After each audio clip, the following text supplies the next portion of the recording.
भक्तों, ओम नमः शिवाय, श्री शिवाय नमस्तुभ्यम, जय श्री महाकाल। भक्तों, जैसे कि आप सबको पता है कि 20 मई को प्रदोष काल का दिन है। वैशाख का मास भी चल रहा है। कितने पावन अवसर में प्रदोष काल का दिन आया है। और 20 तारीख को भक्तों गुरुदेव जी कहते हैं, जिस भी घर के भक्त के जीवन में अगर ये सारी समस्याएं चल रही हैं कि उस घर का व्यक्ति बीमार बहुत ज्यादा रहता है, उसके घर में कर्जा से रिलेटेड बहुत ज्यादा समस्या बनी हुई है, उसके घर में धन से रिलेटेड बहुत ज्यादा कमी रहती है, उसको पैसे की आवश्यकता है, कोई दुकान स्टार्ट करनी है, कोई नया धंधा स्टार्ट करना है और उसके लिए उसके पास पैसे का जुगाड़ नहीं हो पा रहा है, या आपको अपने घर बनवाने के लिए पैसा चाहिए, या आपके घर में जो व्यक्ति है उसको बीमार है, उसको ठीक करवाने के लिए पैसा चाहिए और आपको समझ में नहीं आ रहा कि वो पैसे का जुगाड़ होगा कहाँ से।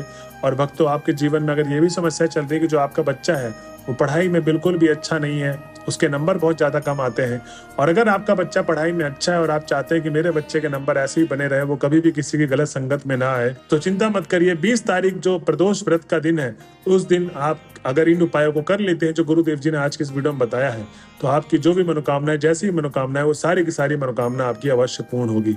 तो भक्तों, कैसे करना है, कब करना है, पूरा एकदम इस उपाय को मैं एकदम डिटेल में समझाऊंगा। सामग्री क्या क्या चाहिए उसको भी समझाऊंगा। बस मेरी आपसे ये दरखास्त है कि 7 से 8 मिनट की वीडियो होने वाली है, तो वीडियो को आप जरूर पूरा सुनिएगा।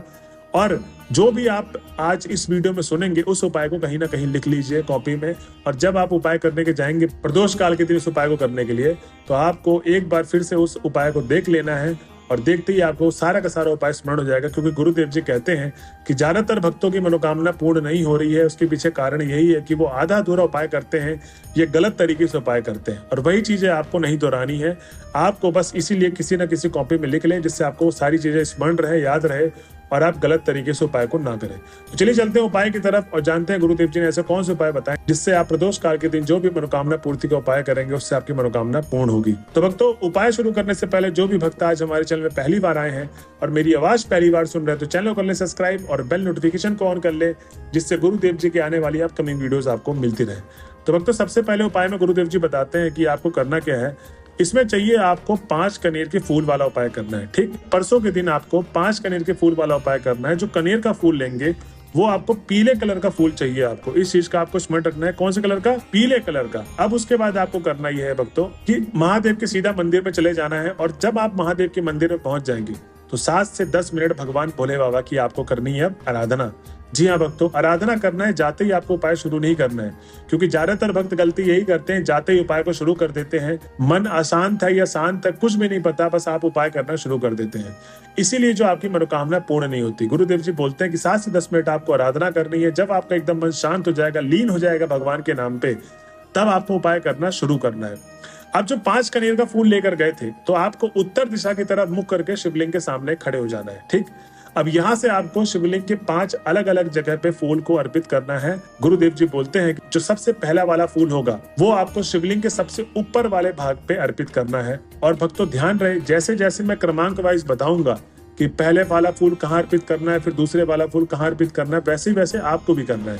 अगर आप इसमें कोई भी इधर उधर कर देते हैं तो आपकी जो मनोकामना है वो पूर्ण नहीं होगी। तो आपको करना यही है कि जो पहला वाला फूल होगा वो आपको शिवलिंग के सबसे ऊपर वाले भाग पे समर्पित करना है। उसके बाद अशोक सुंदरी वाले स्थान पे समर्पित करना है फूल, वो होगा दूसरा फूल, ठीक, कनेर का। उसके बाद तीसरा फूल आपको हस्तकमल की जगह पे अर्पित करना है। अब तो बहुत सारे लोगों को अशोक सुंदरी वाला स्थान अगर जिनको नहीं पता तो मैं बता दूं, दाहिने हाथ में अशोक सुंदरी का स्थान होता है। अब उसके बाद जो चौथा फूल हो गया वो आपको गणेश जी भगवान के सामने समर्पित करना है। अब भक्तों, बहुत सारे लोगों बोले गणेश जी कहाँ विराजमान होते हैं शिवलिंग पे? जैसे दाएं हाथ में अशोक सुंदरी का स्थान है, वैसे बाएं हाथ में गणेश जी का स्थान है। तो बाएं हाथ में आपको गणेश जी के स्थान पे आपको वो चौथा फूल अर्पित कर देना है। और जो 5वां और अंतिम फूल है, जो कनेर का फूल आप अर्पित किए हैं 4 जगह, अब 5वीं जगह आपको करना है जलाधारी वाले भाग पे। जी हाँ भक्तों, गुरुदेव जी कहते हैं कि 5वीं जगह आपको जलाधारी वाले भाग पे अर्पित करके आपकी जो भी समस्याएं हैं जीवन में, जैसी भी समस्याएं हैं, वो सारी की सारी समस्याएं महादेव को बोलनी है और आपकी अपनी मनोकामना मांगते हुए आपको अपने घर की तरफ चले आना है। तो भक्तों, गुरुदेव जी कहते हैं कि जो भी भक्त ये पीले कनेर के फूल वाला उपाय प्रदोष काल के दिन करता है, उसकी जो भी मनोकामना है, जैसी भी मनोकामना, वो सारी की सारी मनोकामना भोले बाबा आपकी अवश्य पूर्ण करेंगे।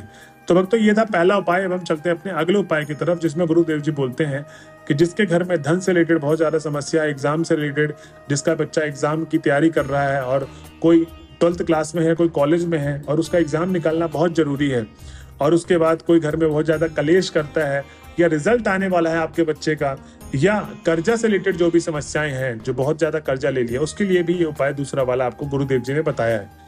इस उपाय में आपको करना क्या है, 5 बेलपत्र चाहिए। अब जो 5 बेलपत्र लेंगे, ध्यान रहे वो कहीं से कटा पीटा खंडित नहीं चाहिए आपको, ठीक, ताजा बेलपत्र चाहिए। उसके बाद आपको 5 समी पत्र भी चाहिए। 5 समी पत्र भी जो लेंगे वो एकदम ताजा समी पत्र चाहिए, कहीं से कटा पीटा ना हो। उसके बाद आपको चाहिए 2 चम्मच हरी मूंग। अब जो हरी मूंग लेंगे वो हरी मूंग की जो बीच वाली दाल हो गई, जो बीच से टूटी हुई होती है, वो नहीं चाहिए आपको। आपको हरी मूंग पूरी की पूरी छिलके वाली चाहिए, जो टूटी ना हो।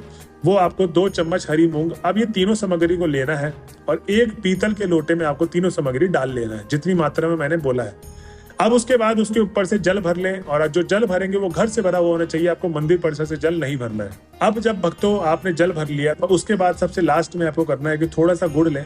गुड़ की ढेली को हल्का सा हाथ से चूरा बना ले, मतलब वो थोड़ा सा गुड़ आप उस 1 लोटे जल में डाल दे रहे, उसमें आपने 3 सामग्री मिला रखी। अब उस 1 लोटे जल को लेके सीधा चले जाए महादेव के मंदिर में। भक्तों, गुरुदेव जी कहते हैं कि जब आप महादेव के मंदिर में पहुंच जाएंगे प्रदोष काल वाले दिन, तो आपको करना यह है कि 7 से 10 मिनट भगवान भोले बाबा की आराधना करनी है।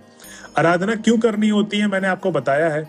जब आप आराधना कर लेंगे तो सबसे पहले तो आपको उत्तर दिशा की तरफ मुख करना है, और जब आप उत्तर दिशा की तरफ मुख कर लेंगे, शिवलिंग के सामने खड़े हो जाएंगे।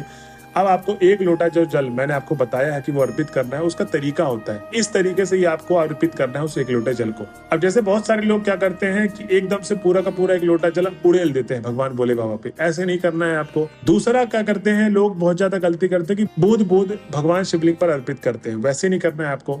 आपने देखा होगा जैसे झरना होता है और जैसे नल खोलते हैं तो नल में एक ही धारा के हिसाब से पानी आता है, एक ही लय, एक ही स्पीड रहती है। वैसे ही आपको जो 1 लोटा जल अर्पित करेंगे भगवान भोले पे, जिसके अंदर आपने 5 बेलपत्र, 5 समी पत्र, 2 चम्मच हरी मूंग और गुड़ रखा था, वो ही आपको धीरे धीरे एकदम मात्र जैसे लय बनाते हुए, धारा टूटनी नहीं चाहिए इस चीज का ध्यान रखे, और वो पूरा का पूरा 1 लोटा जल अर्पित कर दें। जब आप जल अर्पित कर रहे होंगे भगवान भोले बाबा पे, तब आपको श्री शिवाय नमस्तुभ्यम का निरंतर जाप करते रहना है, ठीक है भक्तों। उसके बाद आपको क्या करना है, जब आपने जल अर्पित कर दिया तो भगवान भोले बाबा को स्मरण करें, और आपके जो भी नाम है, गोत्र है, या आप अपने बच्चे के लिए वो उपाय कर रहे हैं, या आप अपने पति के लिए उपाय कर रही हैं, तो आपको अपने पति का नाम या आपको अपने बच्चे का नाम, जो भी जिसके लिए भी आप उपाय कर रहे हैं, उस व्यक्ति का नाम और गोत्र बोलना है। जो भी समस्याएं हैं भगवान भोले बाबा के सामने रख देनी है, और उसके बाद आपको अपनी मनोकामना मांग लेनी है। भक्तों, गुरुदेव जी कहते हैं कि जो भी भक्त मेरे बताए गए उपाय को इस तरीके से कर लेता है जैसे जैसे मैंने आपको बताया है, उसकी जो भी मनोकामना है उसकी मनोकामना अवश्य पूर्ण होगी। भगवान भोले बाबा उसकी मनोकामना अवश्य पूर्ण करेंगे और आपके ऊपर आशीर्वाद बना के रखेंगे। तो भक्तों, ये थी आज की वीडियो। अगर आप वीडियो के लास्ट तक पहुंच गए हैं तो श्री शिवाय नमस्तुभ्यम लिखना ना भूलिए। मिलते हैं अगले वीडियो में, जब तक के लिए बने रहे हमारे चैनल में। ऐसे ही आपको गुरुदेव जी के अच्छे और अचूक उपाय मिलते रहेंगे हमारे चैनल में। चैनल को सब्सक्राइब करना भी ना भूलें। मिलते हैं अगले वीडियो में, जब तक के लिए बने रहे हमारे चैनल में। हर हर महादेव।